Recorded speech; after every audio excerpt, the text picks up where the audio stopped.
Bueno, buenas tardes a todos, como es de costumbre, ya se nos está volviendo costumbre el jueves, entonces hoy de nuevo acá estamos con Trementina. Eh, Estamos, digamos que comenzando hoy con un nuevo live con un invitado bastante importante, un escultor que admiro muchísimo, que tiene un trabajo impecable. Y bueno, vamos a estar hablando un poquitico acerca del tema de cómo es llevar una idea al 3D, a la parte física, a la materia, cómo es trabajar con ella, para los que nos están viendo, para los que se van uniendo y hoy, digamos que para todos los que los vayan a ver después, porque digamos que sé que hice un cambio en el horario bastante radical, pero es porque nuestro invitado está en un horario totalmente diferente, entonces vamos a ir, voy a acá aceptar lo que ya creo que lo vi por acá. Was, hello bro, ya por aquí, ya estamos esperando a nuestro invitado, viene por ahí, ¿Me ves? ¿cómo vas? Sí, Te veo. me ves. Yo no me veo, pero te veo a ti y te oigo muy bien. O sea que perfecto. Ah, perfecto, perfecto, perfecto, ¿cómo va todo? Va muy bien. Muchas gracias por lo que has dicho, ¿eh? Y que sepas que yo me adapto al horario que haga falta.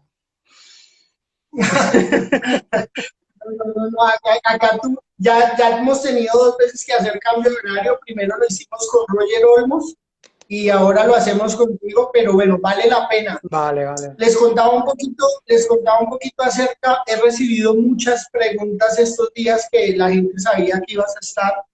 Sé que de pronto por el horario, como te digo, no vamos a tener la audiencia activa, pero va a estar llegando después en el diferido cuando quede colgado el video. Así que voy a aprovechar para responder algunas preguntitas y hacerte algunas preguntas que me estuvieron haciendo estos días y que fueron llegando con el paso del tiempo. Primero agradecerte, es un honor increíble, increíble así, pero sea, de la piel chinita y todo el que estés acá con nosotros. Eh, Tu trabajo creo que, no sé, como dicen ustedes, me flipa, me parece loquísimo, me parece supremamente amoroso, apasionado, veo una visceralidad en cada una de las piezas que haces y quizás por esa razón queríamos tenerte acá. Así que primero, gracias por estar aquí.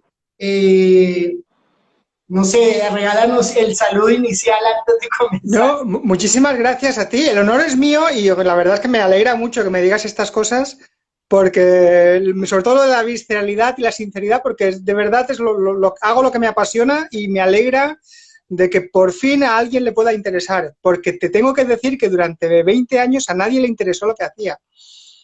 Entonces, ahora me alegra un montón que me puedas decir estas cosas.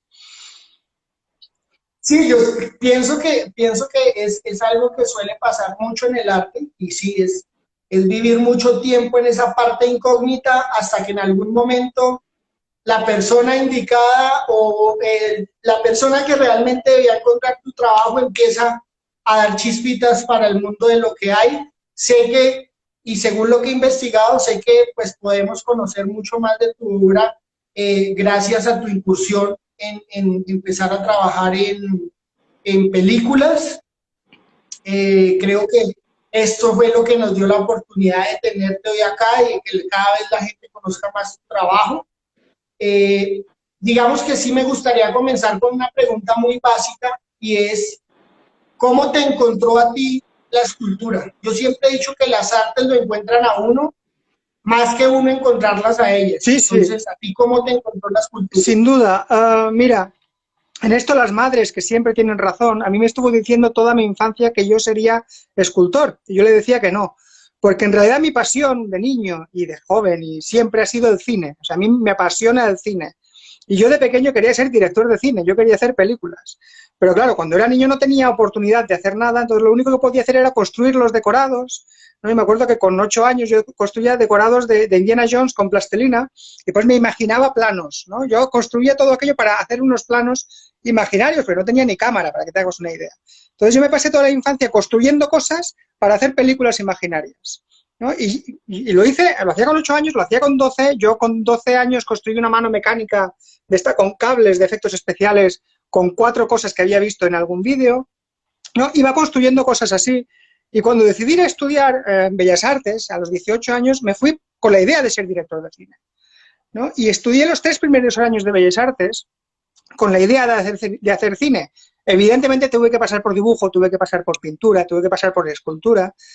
Y aunque la escultura me gustaba mucho, yo seguía con la idea de ser director de cine. Hasta que a la hora de decidir especialidad, me di cuenta que aunque mi pasión era el cine, lo que había hecho yo toda mi vida en realidad era escultura. Siempre había estado construyendo cosas, había estado haciendo sets, props, monstruos. Yo con 15 años hacía un stop motion de monstruitos con plastilina. Hay alguno en mi canal de YouTube porque se ve lo cutre que es, ¿no? Pero a los 20 años, sí, 21 años más o menos, cuando tuve que decidir entre el cine y la escultura, lo vi claro. Es decir, mi pasión es el cine, lo sigue siendo, pero mi vocación es la escultura. Y yo tengo más conexión con la escultura que con el cine. Aunque si me preguntas qué me gusta más, pues seguramente te diría que el cine o incluso la música. Ojalá yo hubiera podido escoger mi vocación. Yo sería músico si pudiera escoger. Pero no. A mí la escultura es lo que más me llamaba desde el principio, lo que más hice durante toda mi infancia y mi juventud. Y es el canal con el que mejor comunico y con el que mejor me comunican a mí. No sé si eso responde un poco a tu pregunta. Sí, total. Siento que finalmente, bueno, igual es que has hecho que todas, porque finalmente has conectado con todas, creo que has conectado con el cine también en estos momentos que ya, digamos, de cierta manera participas y trabajas en producciones cinematográficas. Creo que eso debe ser también un plus para darle mucho más valor al trabajo, porque estás incursionando con tu pasión dentro de tu sueño, que realmente fue el hacer cine. Exacto, Hay algo, exactamente. hay algo muy particular y es que, como te decía, yo siento que tu obra para mí es visceral, la palabra es visceral, o sea, yo veo una máscara de las que haces una figura y siento ganas de tocarla, de escudriñar, de darle vuelta muchas veces y es algo que me ha pasado sobre todo esta semana que he estado tan pendiente de lo que has publicado, es tiene uno las ganas como de querer rotar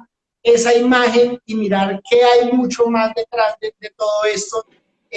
Siento que también tienes el poder de hacer, porque creo que gran valor de tu escultura es que estos personajes lo hacen a uno crear historias dentro de su cabeza de quiénes pueden ser esos personajes, que creo que es, no sé, creo que es de lo más, del valor más grande que tienen esas obras, es eso, es cómo tú puedes empezar a crear historias a través de simplemente ver un personaje y decir, bueno, qué personalidad puede tener, qué estar haciendo. Hay unos que se ven súper enigmáticos, pero todo esto viene una pregunta que me hicieron mucho que te pudiera transmitir y es, cuando piensas en estas formas, ¿piensas antes en una creación de personalidad, de una idea, o siempre piensas directamente en la materia? Um, para eso tuve que llegar, es decir, yo desde que terminé de estudiar hasta que empecé a trabajar en cine, como tú dices, que es el momento en que todo eclosionó fuera de mí y también dentro de mí, donde empecé a plantearme las cosas, tuve que pensar qué es en realidad la escultura, ¿no? ¿Qué es lo que puede transmitir la escultura y a qué se dedica en realidad la escultura? La historia es contar historias, el cine es contar historias. Con la escultura no puedes contar una historia. La presencia, la potencia que pueda tener una escultura es algo que no tiene ninguna de las otras artes, y es que está presente, que está delante de ti, que ocupa el mismo espacio y el mismo tiempo que tú. Entonces es entender que la escultura en realidad es el arte de la presencia. Yo lo que intento es crear una presencia delante de ti, ¿no? Y esa presencia a ti te va a generar cosas diferentes que a otra persona. Entonces yo me centro mucho en eso, en qué es lo que a mí me sugiere esta obra que voy a crear. Y a veces son cosas muy abstractas. Me acuerdo que Theo, por ejemplo, cuando la creé, que en realidad es un personaje de Francesc Grimald, lo que yo tenía en mente cuando la estaba creando es simplemente esta expresión de, ¿no?, como asombro y un suspiro hacia adentro. Esta es la idea que estaba en el principio de la obra y que me acompañó durante todo el proceso de creación. Y a veces son simplemente pequeños gestos así que hacen que tenga esa presencia, que tenga ese gesto que pueda sugerir muchísimas otras cosas. Evidentemente, yo también, como espectador de mi obra, me invento mis propias historias.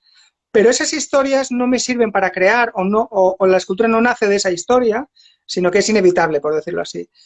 El germen de mi escultura es siempre eso, es una presencia, es un retrato de alguien, aunque sea imaginario o aunque sea un robot o aunque sea un ser misterioso, ¿no? Pero quiero presentarte a esta persona y ponértela delante de ti. Ok, ok. Algo ya entrando un poquito más en el tema de este cambio, digamos que de vivir un poco incógnito, trabajando quizás con la misma pasión y quizás un poco más presente para ti, porque también sabemos que cuando empezamos a trabajar para grandes proyectos, ya no puedes estar igual de presente con lo que eres tú mismo, ¿sí me entiendes? O sea, entregas una calidad, entregas un gran trabajo, pero está un poco más separado de todo lo que tú quieres. Cuéntanos un poco de esa participación en todas estas películas que has estado y cómo sobre todo una que estoy esperando así, que es el estreno de Dune este año, que básicamente es una película de los 80, 90 dirigida por David Lynch y ahorita es un remake que ya trae, digamos que una fuerza grande que es participar en este proyecto. Exacto. No, Dune en realidad no es un remake de una película de los 80. Dune, antes que esa película de los 80 de Lynch, que a mí me encanta, me fascina, aunque no puedo decir que sea toda ella una buena película, tiene cosas muy buenas y cosas que no funcionan nada, ¿no? Pero a mí me fascina como película, me encantó de joven. Pero en realidad Dune es un libro, es una colección de libros de Herbert que son maravillosos. Y yo soy gran fan de Dune, tanto de la película de Lynch como de las novelas. Entonces esta película no es un remake de la película de Lynch, sino que es una interpretación de los libros. Lo digo porque esa era una de las claves que teníamos mientras la estábamos haciendo. Es decir, no es un remake de la película de los 80. Y hay cosas que van a ser diferentes porque Lynch lo interpretó de otra manera respecto a los libros. Y lo que me decías de cambiar lo que implica trabajar en películas, en mi caso me llegó muy por sorpresa, yo no lo esperaba de verdad. Yo era profesor, en realidad, yo era profesor de dibujo en educación secundaria y lo fui durante 17 años. Pero por varios motivos familiares y laborales decidí cambiar de vida. Decidí dejar la escuela, aunque me gustaba, e intentar vivir de la escultura, que era una cosa que jamás me había funcionado. Y en ese proceso pues coincidí con gente que trabajaba en el cine y me metí en una producción. Mi primera película fue una superproducción china. Entonces, mi primer proyecto cinematográfico no fue solamente empezar con algo nuevo en cine, sino que además implicó vivir un año entero en China, que es seguramente el país más diferente a nosotros que se nos pueda ocurrir. Allí coincidíamos neozelandeses, europeos, americanos, ¿no? Y todos decíamos, todos somos hermanos, comparado con los chinos. Es decir, son tan diferentes a nosotros que tienes que cambiar la mentalidad sí o sí. Entonces, para mí ese año fue la eclosión total, no solamente por trabajar en el cine con gente de un talento increíble, sino además por una mentalidad que no tenía nada que ver con la nuestra. Entonces eso a mí en principio me rompió por dentro, porque claro, tienes que cambiar demasiado, y después la reconstrucción de ese romperme por dentro me hizo abrirme a muchísimas posibilidades nuevas. Posibilidades de expresión, posibilidades técnicas, posibilidades creativas y sobre todo eliminar muchos prejuicios y manías. Y eso se ha ido manteniendo en el cine. Yo siempre, cuando he trabajado en varios proyectos, siempre he trabajado con gente muy buena, con gente muy diferente a mí, que me ha enseñado mucho, porque en el cine el trabajo colaborativo es muy importante. Y eso para mí, que yo era un artista que había estado trabajando solo en mi taller durante 20 años, en mi taller y fuera, porque a nadie le interesaba lo que hacía, de repente estar codo con codo en una mesa con un escultor increíble a un lado y con otro escultor increíble a otro lado, vamos, se me abrió el mundo. Era como estar trabajando en un taller renacentista a las órdenes de maestros del Renacimiento. Era una maravilla. Y esa combinación de después volver a mi taller solo, ¿no? Y tener la capacidad de crear mis obras desde el principio hasta el final. Y de vez en cuando salir fuera y trabajar de esta manera colaborativa, en donde yo no puedo decir que haya hecho nada. Es decir, si miramos Dune, cuando veamos Dune, yo no te podré decir, eso lo he hecho yo. Yo te podré decir como máximo, en esa pieza he trabajado yo, he colaborado yo, pero no la he hecho yo. No es ni mi diseño, o yo la he empezado pero no la he terminado, o la he empezado otro y la he terminado yo, otra cosa así, ¿no? Entonces, esa combinación de trabajo colaborativo, de mente colmena, y la combinación del trabajo solitario en el taller a mí me es muy provechosa porque me nutro mucho cuando trabajo en el cine, me entran muchas cosas, aunque yo no produzca obras mías, me alimento mucho fuera y aquí lo digiero y lo puedo devolver de alguna manera. Ok, has trabajado, esa que decías de en la película china Sakura, ¿sí? Asura, sí. Película. Ok, que no, realmente no se consigue, ¿no? No, es imposible, está escondida, esa es una película histórica. Yo espero que se convierta en cine de culto. A ver, yo estuve 13 meses trabajando para esa peli. Yo le he entregado, no me acuerdo, calculé el porcentaje de mi vida, pero era bastante, era como un 4 o un 5% de mi vida lo he dedicado a esa película. Y esa película es histórica porque es el mayor fracaso de la historia del cine mundial en toda la historia, ¿no? Es decir, en cuanto a inversión y recaudación, es un desastre brutal. Tanto que solo duró 3 días en cartelera y ahora la han retirado y no hay manera de conseguirla. Yo no la he visto y me muero de ganas de verla, pero no la he podido ver. A ver, y yo creo que es una película que no es buena, evidentemente es mala, éramos más o menos conscientes cuando lo hacíamos, pero está llena de cosas muy buenas, está llena de cosas, de diseños maravillosos y de cosas que están muy bien realizadas. Había gente de mucho talento trabajando allí. Y es una pena que no la podamos ver. Si alguien la consigue, por favor, que me avise. Yo estuve averiguando mucho para conseguirla y no, realmente no, o sea, no es que no se encuentra, o sea, no encontramos nada, o sea, absolutamente nada acerca de la película. Hay trailers en YouTube, hay un par de trailers y hay un making of en donde se ven algunas cosas, ¿no? Pero es muy poco en relación a todo lo que hay, a todo lo que se hizo. Es fascinante, o sea, jamás se desperdició tanto talento como en esta película, de verdad. Has trabajado en Asura, has trabajado en Justice de Carrero, que creo que es una española. Sí, Has trabajado es una gamberrada. En Maléfica 2 y en Don. ¿Has trabajado en alguna otra? He trabajado en Krypton, que fue una serie sobre el abuelo de Superman para Sci-Fi.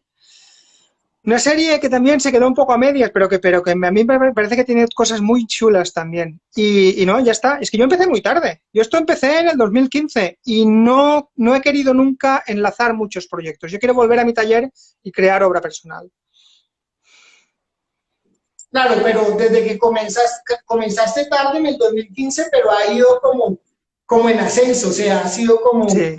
como, claro, ha ido creciendo, porque, claro, lo que tú dices de Azura seguramente fue un proyecto que no salió, pero creo yo que es que en el cine pasa mucho eso, en el cine mucho porcentaje de lo que se hace realmente para llegar al final no siempre pasa así, pues es algo que el público no sabe, pero hay muchos fracasos alrededor de la creación del cine. Aproximadamente un 60% de proyectos no acaban.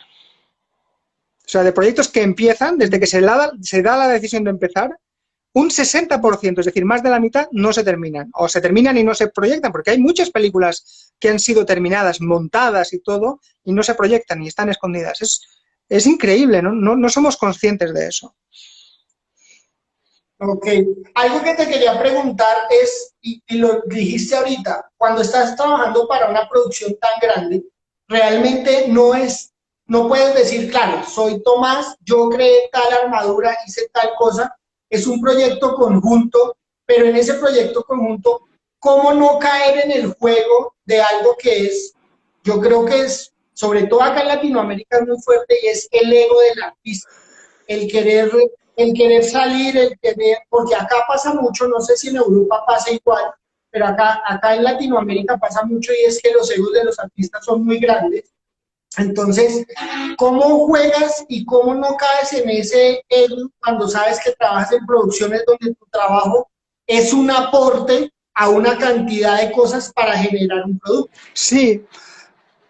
No, pues hay que apartar el ego, no hay más secreto. En general, los núcleos en los que yo he trabajado, en las películas en las que yo he trabajado, hay como dos tipos de artistas. Están los artistas como yo, que hacen obra personal y de vez en cuando participan en una película, y pues hay muchísima gente, que en realidad es la mayoría, de artistas muy talentosos que van enlazando una película con otra y no tienen obra personal. Es decir, son artistas que se dedican puramente al cine, ¿no? A hacer trabajo para otros. En general, a esta gente que te digo, tienen un talento descomunal, muchas veces les damos envidia a los que tenemos tiempo de hacer cosas nuestras, ¿no? Pero la mayoría no lo hacen y entonces no tienen ese ego del creador solitario, ¿no? Son muy colaboradores en ese sentido. Y después, porque si tú eres un artista muy egocéntrico, da igual el talento que tengas, si tú no te adaptas al entorno que está allí o a las decisiones que tiene el director de arte o a las formas de trabajar de tu equipo, no sirves para ese trabajo. Entonces puede que entres en una película, pero no vas a hacer la segunda, ¿no? Porque no es importante, es decir, es muy importante el talento, pero es muchísimo más importante no crear problemas y saber trabajar bien en equipo. Yo eso, la mejor comparación serían los ayudantes de Miguel Ángel o de Leonardo cuando trabajaban, de los artistas renacentistas. Si al ayudante que le tocaba hacer las hojas de los árboles del fondo les diera el ego brutal de intentar ser más protagonista que la cara de la Virgen que está en primer plano, el cuadro no funcionaría. O sea, sería absurdo que esas hojas tuvieran un lenguaje propio. No, a ti te toca hacer las hojas del fondo, pues te adaptas y las haces porque tienes que confiar en el producto final y ya está, ¿no? Por ejemplo, Villeneuve, que a mí es un director que me encanta, el director de Dune, es un director que a mí me fascinan sus películas y me encanta verlas, pero tengo que decir que es un poquito frustrante si tuviéramos ego, es decir, si para el ego personal, a la hora de trabajar con él, porque él es tan minimalista en todos los elementos, es un cocinero tan exquisito a la hora de componer planos, que necesita que todo esté rebajado, ¿no? Porque él sabe que ese personaje va a estar vestido de esta manera, va a tener un fondo, va a tener una luz y la cámara se va a mover de determinada manera. Cuando tú te centras en una cosa, por ejemplo, en una pieza de la armadura, te gustaría añadirle algún detalle, te gustaría añadirle alguna forma, ¿no? Que le diera más riqueza. Pero él sabe que eso no va a funcionar. Entonces te pide que esa pieza esté muy rebajada de lo que tú le pudieras dar. Y por eso funcionan tan bien estéticamente sus películas, porque cada elemento suelto a lo mejor no dice gran cosa, pero juntos funcionan maravillosamente, ¿no? Es como en una orquesta, si cada intérprete de todos los instrumentos en una orquesta sinfónica quisiera poner su personalidad en cada nota, sonaría fatal. Necesitan desaparecer como artistas, necesitan desaparecer como creadores para que toda la orquesta suene como una sola cosa y con expresión de verdad, ¿no? Entonces, lo que tú me dices yo lo entiendo, pero no lo vivo así porque entiendo que el proceso es otro. Soy una pieza y hay que aceptarlo. Ok, estoy recibiendo muchos mensajes por mi interno y por mi WhatsApp diciendo que estamos presentando problemas con el en vivo. No sé, creo que la está rechazando la gente, no sé por qué razón. Vaya. Perdón, pero creo que para no cortar la conversación, pues vamos a seguir grabándolo y seguramente después lo compartiré con todos ustedes porque, o sea, me han llegado 20 notificaciones que no los deja entrar y que los está sacando, pero no sé, es la primera vez que sucede. Vaya. Pero después lo prometo que voy a colocar esto y lo difundiré 10.000 veces. Vale, y si no lo hacemos otra, en el bueno. Exactamente, seguramente que sí. Vamos a hablar un poquito de algo que a mí me llama mucho la atención. Yo soy, bueno, yo pinto, pero realmente he sido defensor desde que comencé a pintar porque digamos que mi proceso fue totalmente autodidacta y he defendido desde el principio lo tradicional. Toda la técnica tradicional, el levantarse, el hacer, el papel, lápiz, oler, textura, etcétera. Entonces, quiero preguntarte eso. De las cosas que me enamoró la primera vez que vi tu trabajo es que vi un artista que estoy seguro que puede hacer una escultura literal con madera, con bolsas, con tapas, con lo que sea. O sea, estoy seguro que si te digo a ti, tengo todo este reciclaje, puedes hacer algo, me vas a decir, ah, sí, tranquilo, puedo hacerlo.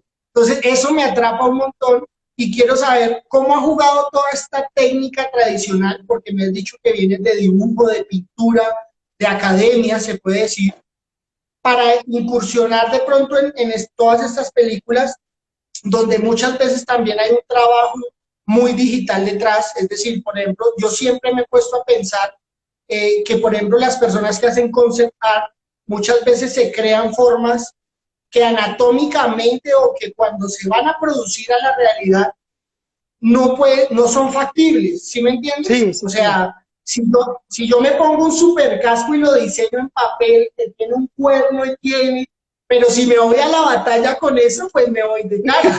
Sí. Entonces, cómo ha jugado todo este proceso de academia en tu... Mira, yo tengo como tres fases, podríamos decir. La fase de niño en la que jugaba y construía mis decorados para mis películas imaginarias, en donde tenía pocos recursos y hacía con lo que tenía, con los cartones, con lo que tú decías, ¿no? Pues hay que construir, pues se construye y voy a buscar lo que hay y ya está. En una época en la que no había internet, es decir, la manera de conseguir la información era muy difícil. Yo a veces veía, me acuerdo que una vez vi un making of en la tele mientras mis padres hablaban, es decir, solamente podía ver la imagen de un making of en donde salía un animatrónico de una mano que utilizaba cables, ¿no? Y esa fue toda la información que tuve, y no tuve más, no tuve ni opción de volver a verla.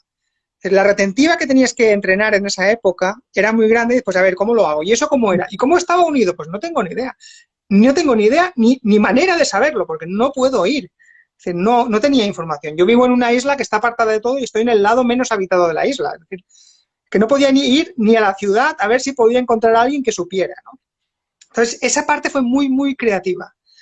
Y después la parte de la universidad también me enriqueció mucho porque en realidad la Universidad de Barcelona era una academia, pero de arte contemporáneo. A mí los 3 primeros años me enseñaron arte contemporáneo, que yo nunca llegué a creerme, pero lo intenté, ¿no? Lo intenté de verdad, pero nunca llegué a conectar con eso. Y después de los 2 últimos años conocí a Jessans, que es un escultor que a mí me fascina, que me parece de lo mejor que ha habido en el siglo XX, sin duda, en todo el mundo, y que ha quedado un poco olvidado, lamentablemente.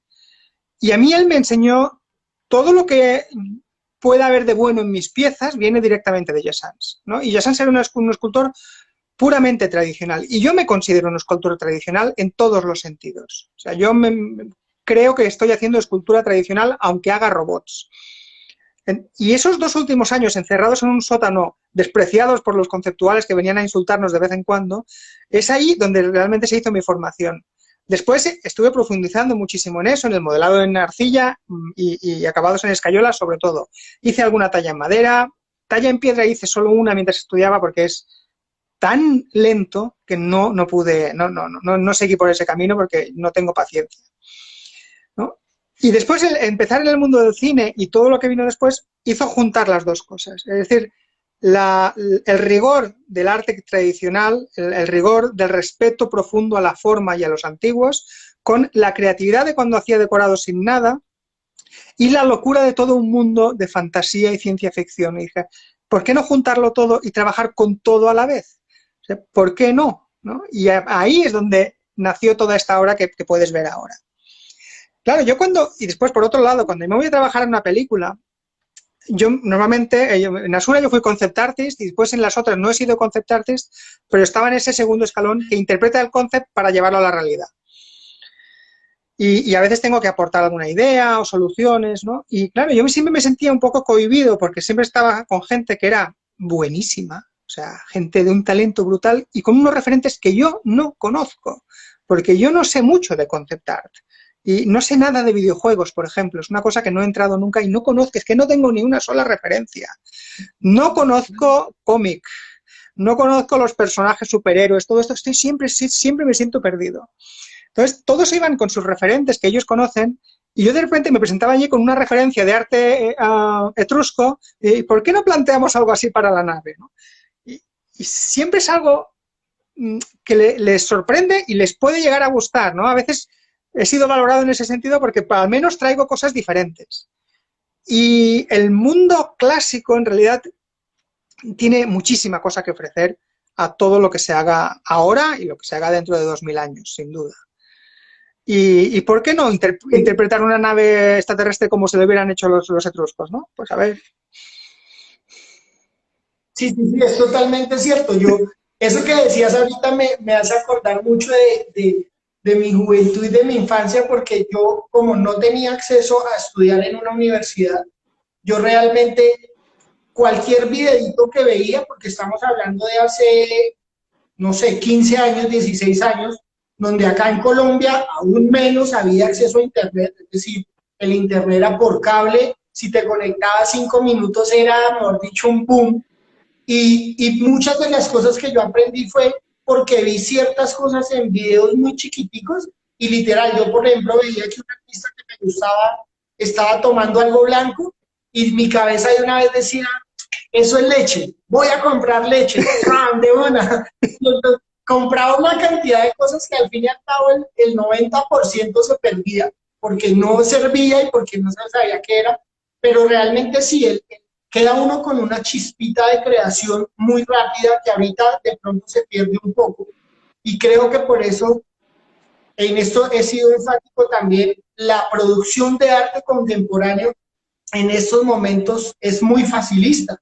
La gente busca mucho lo fácil, lo inmediato, el éxito rápido, la estrategia, el camino corto, el imitar o copiar lo que ya es exitoso para lograr un camino mucho más corto. Lo que tú dices, tú llevas un montón de años trabajando en el que nadie de pronto se interesó por lo tuyo, pero tú estabas feliz dando el 100 al 100. Ahorita es diferente porque la gente quiere hacer una cosa y lograr escalar potencialmente. Sí, no, pero no te equivoques, ¿eh? Eso de que la gente busca lo fácil y el éxito fácil y todo eso no es de ahora, es de siempre. O sea, siempre ha pasado. Lo que pasa es que ahora quizás tengamos más acceso para intentarlo, pero la intención siempre ha estado ahí, ¿eh?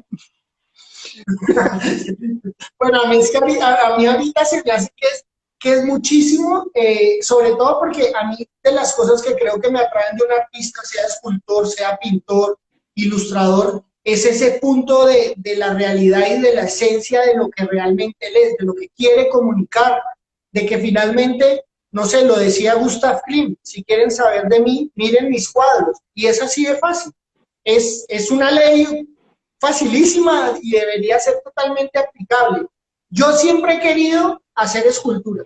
Nunca lo he hecho porque pues mi camino todavía es muy experimental para la pintura, ha sido como prueba y error, y a la escultura nunca he podido llegar, sé que en algún momento llegaré, pero sé que es algo que muchas personas quisieran explorar porque una cosa es colocar algo que está en 3 dimensiones en tu cabeza en un papel, otra cosa es llevar algo que está en un papel en 2 dimensiones a 3, que es un ejercicio bastante fuerte.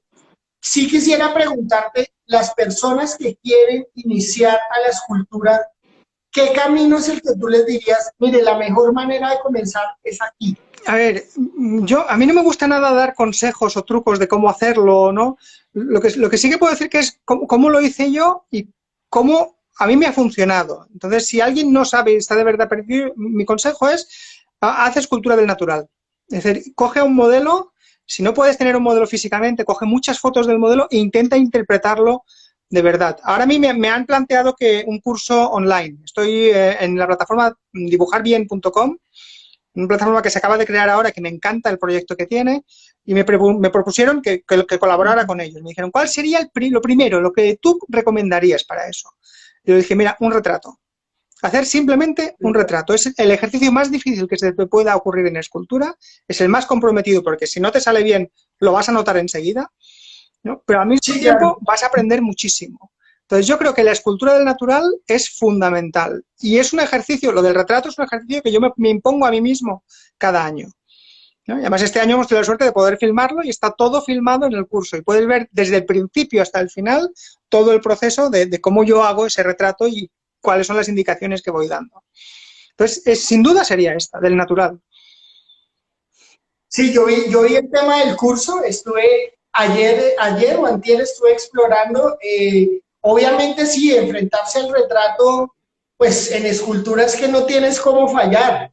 O sea, realmente si lo miran y no se parece, pues, o sea, no hay nada, porque es distinto, no sé, en mi caso, por ejemplo, si yo hago una forma de estas y la forma te sugiere o te indica algo, pues la lograste en medio de todo, pero el retrato, pues sí, claro, más con la exactitud y con la rigidez de tener que representar finalmente esa persona y también hacer que se sienta una esencia vívida dentro de esta escultura. O Exacto. sea que voy a hacer el curso, voy a ser un alumno del curso. Me alegra un montón. Dibujarbien.com. Voy a preguntarte un poquito sobre la exposición. Creo que tienes una exposición montada en Barcelona. Sí. ¿Me corriges si estoy diciendo bien el nombre? Deidades Anacrónicas. Exactamente. Además, un título... Cuéntanos, Perdóname. cuéntanos un poquito sobre esta exposición. Mira, el título no es mío, lo pusieron los de la galería y la verdad es que me encanta. Jamás se me habría ocurrido un título más bonito que ese. Y fueron los de la Galería Ex Machina, que está en Barcelona, una galería muy interesante porque es una galería que se define a sí misma como steampunk. Y tiene unos planteamientos que están un poco alejados de ese mundo rígido, del mundo del arte más serio, no sé cómo decirlo, no serio porque son serios trabajando y tienen un planteamiento muy serio, ¿no? Pero esa cosa más manierista a lo mejor de las galerías y del mundo del arte. Tienen planteamientos que me gustan muchísimo y ellos contactaron conmigo y estaban interesados en lo que estaba haciendo y me propusieron a ver si querría hacer una exposición. Y les dije que encantadísimo, pero que no tenía obra para una exposición en una galería. Entonces que me dejaran unos meses y haría algo. Y las obras que están expuestas ahí están hechas a propósito para esa galería. Claro, después vino el maldito virus, el COVID, y nos fastidió todos los planes y hemos hecho la exposición mucho más tarde de lo previsto, en un mal momento, y me acuerdo que tuvimos una conversación a finales de agosto en donde los dos estábamos diciendo ¿qué hacemos? Pues, ¿la hacemos o no? Y fue los dos, pues un sí, ¿no? Vamos a ello porque hay que luchar contra el virus con la máxima normalidad, pero sabiendo que no es el mejor momento de ninguna manera.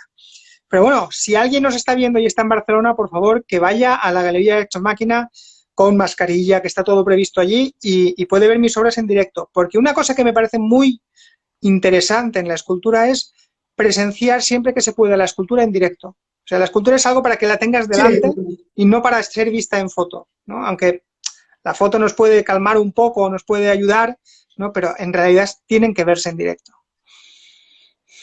Sí, yo creo que finalmente eso es una realidad absoluta. El tener la escultura frente a tus ojos es otra cosa, porque es encontrarte finalmente con algo que tú decías al principio y es encontrarte con el volumen que está ocupando un espacio al igual que tú, en un Exacto. recinto. Exacto. Y eso creo que tiene una magia especial, una magia que finalmente pues atrapa un poco más y es el poder de la escultura encontrarse estas, no sé, alguna vez yo acá en Colombia, Botero, yo muy pequeñito vi una escultura de Botero que son gigantes de por sí y llegué y el verme de frente de esta gran masa era cautivador, era encontrarse con un personaje que finalmente sientes que en cualquier momento puede tomar vida. Exacto. Y eso creo que no, importante. Sí, sí, es que pasa eso. Es decir, cuando tú contemplas un dibujo o una pintura, son siempre ventanas. Tú estás mirando a un mundo que si el artista es muy bueno y lo pretende, puede llegar a conseguir que parezca que el que está dentro de la ventana ve algo de lo que hay fuera. Pero nunca va a ser una relación directa, nunca están contigo allí, ¿no? Siempre es una ventana perdida en el tiempo. Por eso en pintura se puede hasta representar el paso del tiempo, se puede representar un momento fugaz. En la escultura no. O sea, en la escultura tú tienes a alguien que está delante de ti, compartiendo el mismo espacio contigo y el tiempo contigo. En movimiento una escultura funciona de otra manera, no funciona igual. Y eso implica que tú ves a la escultura, pero al mismo tiempo la escultura te ve a ti, ¿no? Y esa sensación, a mí me gusta muchísimo la escultura hierática, la escultura egipcia me fascina, ¿no? Y esa capacidad que tienen esas esculturas, por viejas y despintadas y gastadas que estén, de mirarte, de que cuando tú pones delante te están mirando, es muy potente. No es raro que a los dioses siempre se les representara con escultura, ¿no? Porque tiene una potencia que las otras artes no tienen. Tienen muchísimas otras posibilidades. En pintura puedes hacer 1000 cosas que en escultura jamás podrás. Pero esa presencia, esa brutalidad de lo presencial, la reina, sin duda, es la escultura. Claro, yo siempre he sentido algo con el tema de la escultura y es que era lo que te decía, siento que en cualquier momento puede tomar vida. O sea, si a mí me muestran, no sé, una imagen de David pintada, pues yo digo, claro, genera un impacto, hay una interacción finalmente que la creo yo, pero cuando ves la escultura, cuando lo puedes ver del mismo tamaño que tú, cuando ves que en cualquier momento esto puede cobrar vida, ese poder me parece espectacular, me parece, no sé, yo me tomo mucho fotos con una máscara de zorro, porque pues siento que mi animal de poder ha sido el zorro, y siempre he tenido las ganas de tener la escultura de una, es más, vi una que colocaste en tu página, que es de un lobo, que tiene como pedacitos de cosas de encaje, y yo estaba como gritando de emoción. Sí, esto, Eh, hay, hay, hay gente que se está uniendo, están diciendo que hasta ahora pueden entrar. a ver, Lo siento mucho, chicos. Tengo el teléfono a reventar porque no sé qué está pasando, pero seguro después van a poder ver. Y si no, pues no sé, en algún momento repetiremos porque yo sé que todos están ansiosos con una cantidad de preguntas como lo estoy yo, que no he parado de hablar. Entonces, por esa razón voy a dar la siguiente pregunta, que es realmente, en estos momentos, Tomás Barceló, ¿en qué trabaja? ¿En qué proyecto estás en estos momentos? mira, yo ahora mismo he decidido no dedicarme tanto al cine, tampoco es que me haya dedicado muchísimo, ¿no? Pero no puedo no quiero alejarme mucho de casa de momento, por temas de familia y por otros temas. Entonces, he dicho que no a un par de proyectos de estos que hacen muchísima ilusión. La verdad, que antes del COVID tuve que decir que no a un proyecto de estos que hacen mucha ilusión cuando te los proponen y tienes ganas de decir que sí, ¿no? Pero dije que no y no me sabe mal, es decir, no me entristece porque el proyecto que tengo aquí es apasionante. Yo cuando dejé la escuela en el 2014, justo antes de lo de China, yo me propuse una cosa que más o menos está empezando a surgir, que es, yo lo que me doy cuenta es que estoy intentando vender, me refiero a ofrecer escultura a un mundo que ha perdido totalmente el interés por el arte, ¿no? Y eso es verdad, es decir, a poca gente le interesa el arte y mucho menos el arte que tenga ese nombre, el nombre de arte.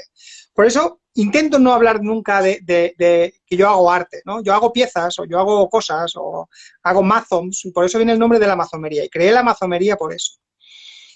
Y me gusta mucho ver que a mi página se acerca mucha gente que no viene del mundo del arte y que gente que compra mis piezas me dicen que es la primera vez que compran una escultura o incluso que es la primera vez que compran una obra de arte. Y a mí eso me parece lo mejor, ¿eh? Ser capaces de acercar el arte otra vez a todo el mundo me parece el mejor proyecto del mundo. O sea, es lo que debemos hacer.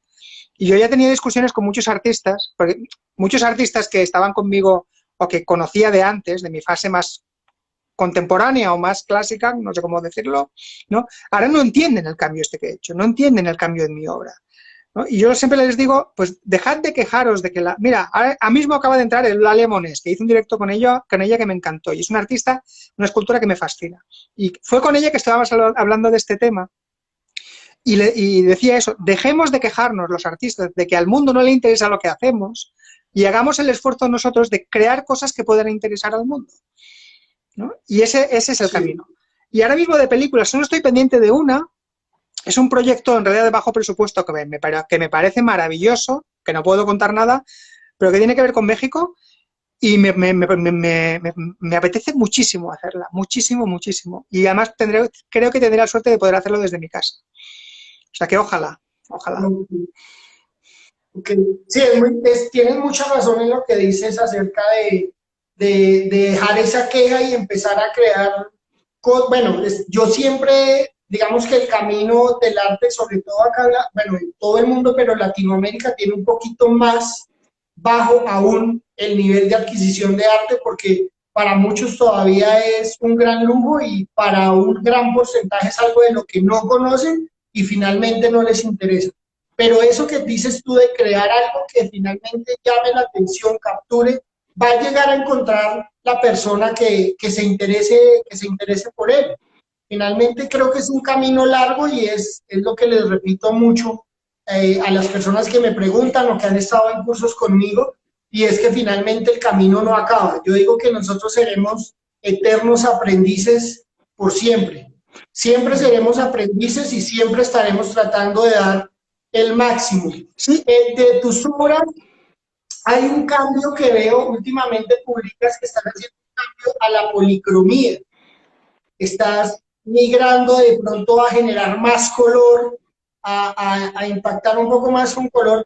¿Qué te hizo tomar esa decisión y cómo has sentido ese cambio? yo eso, el primer intento de policromía lo hice, bueno, lo hacía cuando era niño, porque de forma natural la escultura se pinta. Todas las civilizaciones en la historia han pintado las esculturas. A un niño, si le das la posibilidad de hacer escultura, la va a pintar de forma natural. No, el hecho de no pintarla viene del Renacimiento. Es decir, cuando en el siglo XIV, en el siglo V, empezaron a descubrirse esculturas griegas que estaban despintadas, porque había pasado el tiempo y la pintura ya no estaba, empezaron a imitar lo que habían encontrado y desde entonces la escultura no se pinta, pero en realidad lo natural es pintarla. Y a mí, como me gusta muchísimo el arte arcaico, el arte egipcio, el arte etrusco, el arte precolombino, es decir, este tipo de arte que es muy arcaico, muy... A mucha gente dice que es tosco, pero a mí no me lo parece, a mí me parece de una finura muy antigua. Toda la escultura que me gusta estaba policromada. Entonces yo desde el principio intenté pintar mis esculturas, pero siempre con resultados muy pobres. Yo como en pintura nunca había sido muy bueno, se me había centrado en escultura y me doy cuenta que a la hora de pintar esculturas está la escuela hiperrealista, que se trata de conseguir que se parezca de verdad, que es un poco, el objetivo sería el FX para cine. Después están los escultores que intentan pintar, que son muy torpes, no torpes, pero sí toscos, tienen tanto respeto a la forma que el color es casi una capa ornamental, pero que no tiene que molestar a la forma. Y después están los pintores que intentan intervenir en la escultura con el color, ¿no? Que intentan modificar las formas con el color. Y eso no es el camino correcto. Yo hace un poquito más de un año dije, no, quiero tomarme este camino en serio. Quiero aprender cuál es el lenguaje del color en la escultura, ¿no? Y cuáles son las claves que hagan que una cosa funcione y que no. Y me lo estoy pasando muy bien, la verdad, porque de no saber o de hacerlo de manera muy cobarde y muy tosca, estoy llegando a unos resultados que me gustan y que creo que pueden abrir caminos muy chulos. Y tiene que ver con eso, con la relación entre el color y la forma, y que no tienen que competir. Yo la conclusión a la que he llegado es que el color no debe ni contradecir a la forma ni redundar en ella. El color no debe explicar nada que ya esté en la escultura de por sí. Que a veces cuando hay gente que cuando pinta intentan exagerar los volúmenes o contradecirlos. Si algo que te ha quedado mal intentas corregirlo con el color como si fuera maquillaje, ¿no? Para hacernos bonitos, ¿no? Eso creo que no funciona porque es una mentira. De pronto hay una contradicción ahí que hace que las cosas no funcionen.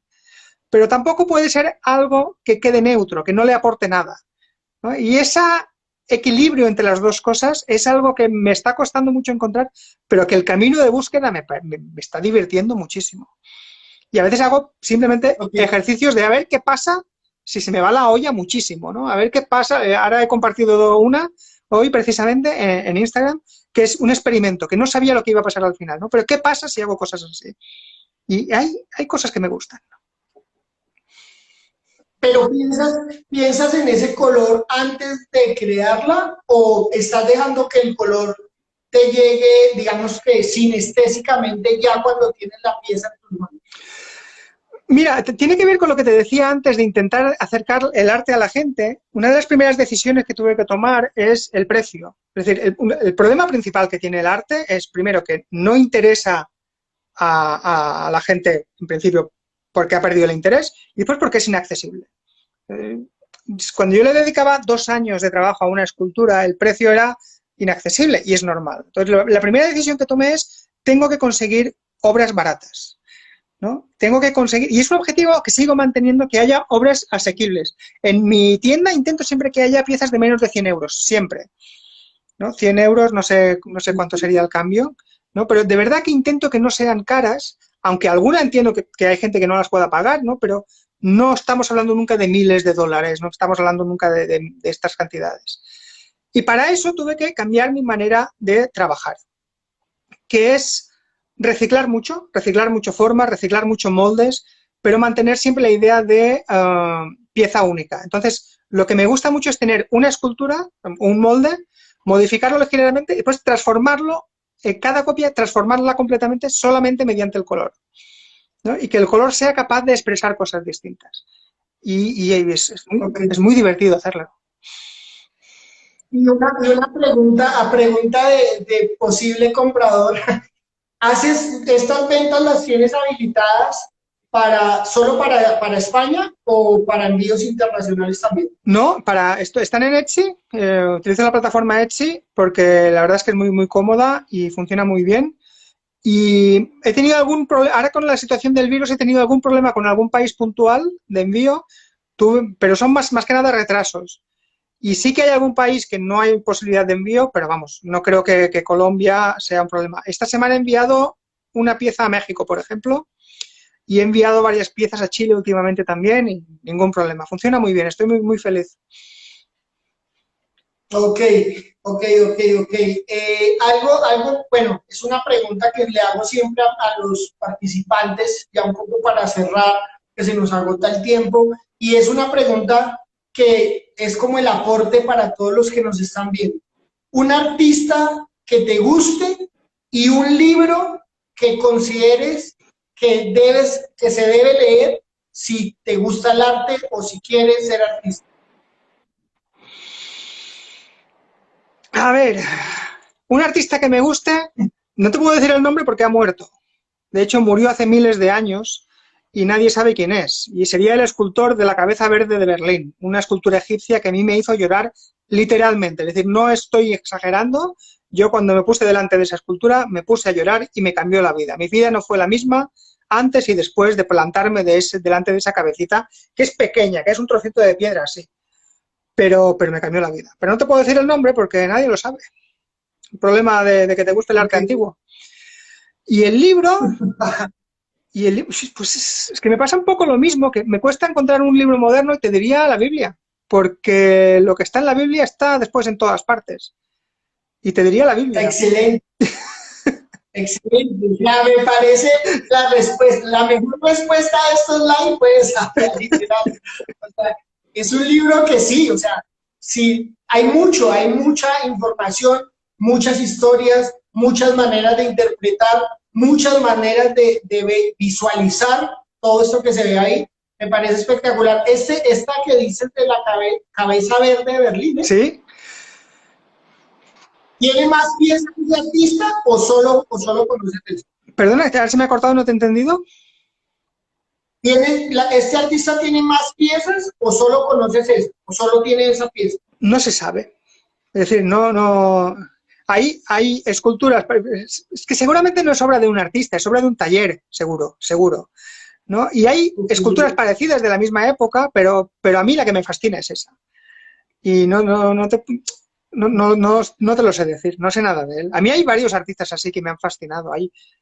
El arte tiene esa potencia de que yo pueda comunicarme con un señor que murió hace 3000 años quizás en Egipto, ¿no? Del cual no sé el nombre, pero para mí ha sido muy importante. Y lo mismo con un artista nigeriano del siglo IX, que tengo una experiencia muy parecida, o con un escultor chino creo que era el 1300 antes de Cristo, ¿no? Esa comunicación entre generaciones a través de miles de años en donde nos vamos comunicando es algo increíble que no pasa con nada más. Es decir, no hay nada que esté a este nivel. ¿Tienes algún escultor contemporáneo que te guste o que por lo menos, Sí, bueno, que sigas? sí, te diría, del siglo XX te diría Joan Rebull y Jassans, que es mi maestro y el maestro de mi maestro. Y de ahora, uh, es que hay muchos, y sobre todo no serían tanto escultores tradicionales como tal. A mí me han abierto mucho los ojos y mucho las posibilidades. Mucha gente que hace escultura desde otros puntos de vista. Por ejemplo, está Sandra Arteaga, que es una creadora de art doll, no sé cómo llamarlo, de muñecas, de muñecos, ¿no? Que me parece increíble lo que hace ella. Es coger un arte que en principio es un arte menor, ¿no? Y llevarlo hasta la cima de la expresividad y de la expresión y de la más sutileza de las artes.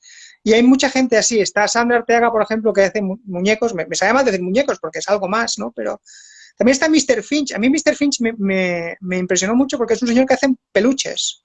Pero hace unos peluches. O sea, la capacidad de eso, de coger algo como el peluche, ¿no? Y llevarlo a otro mundo. Y eso a mí me gusta mucho. Entonces, si se puede hacer eso con peluches, ¿cómo no se va a poder hacer con la escultura tradicional? ¿No? Y ese es un poco lo que a mí me empujó un poco a cambiar en ese sentido. Bueno, bueno, ¿qué puedo decirte? O sea, para mí ha sido literal un honor poder conversar contigo. Me da mucha lástima porque tengo el celular colapsado de gente que no pudo entrar y que llegó tarde, que no sé por qué no pudo estar en la conexión, pero seguro trataré de difundir varias veces esta semana el en vivo que tuvimos acá con Tomás. Sin duda alguna, eres y puedes estar seguro de que eres un gran escultor. Sé que mucha gente te está admirando en estos momentos y sé que mucha gente más te va a admirar porque tienes una obra muy fuerte y realmente es un gusto poder verla, es un gusto poder escucharte y ver que eres una persona real, tal cual como lo son tus obras. Siento que en este momento muchas veces pasa que cuando tenemos un artista al que queremos mucho y lo conocemos o hablamos con él, como que se nos derrumba cierta parte y vemos que hay como un actor, como una faceta que no conocíamos y contigo pasa todo lo contrario, es encontrar que esa misma visceralidad que está en las esculturas está en ti para responder, se nota que tienes un corazón mejor esculpido que el de cualquiera. Así que muchísimas gracias. Le agradezco a Odette Ferrer, que es la gestora cultural en España, a Colectivo Bicicleta acá en Colombia, que nos ayuda en la difusión de estos live. Y ojalá no sea el último, ojalá nos podamos ver muchas veces más. No, aprovechemos los desastres de que la gente no se puede conectar para que hagamos otro. Y hacemos otro más adelante cuando tú me digas y en horario de Colombia, ya me adaptaré yo. Seguro que sí. Muchísimas gracias, Tomás. Un abrazo gigante. Te voy a pedir por interno de pronto los datos de tu página y de la tienda para poderlos colocar después en las historias para que la gente pueda tener acceso a poder ver tu trabajo y tu tienda para comprar obra. Seguramente para hacer el curso, que ya cuentas con un alumno más acá. Y bueno, hasta una próxima oportunidad. Muchas gracias. Muchísimas gracias a ti y gracias a todos los que os habéis conectado o los que os vais a conectar en el futuro. Muchas gracias. Listo. Un abrazo. Gracias. Hasta luego.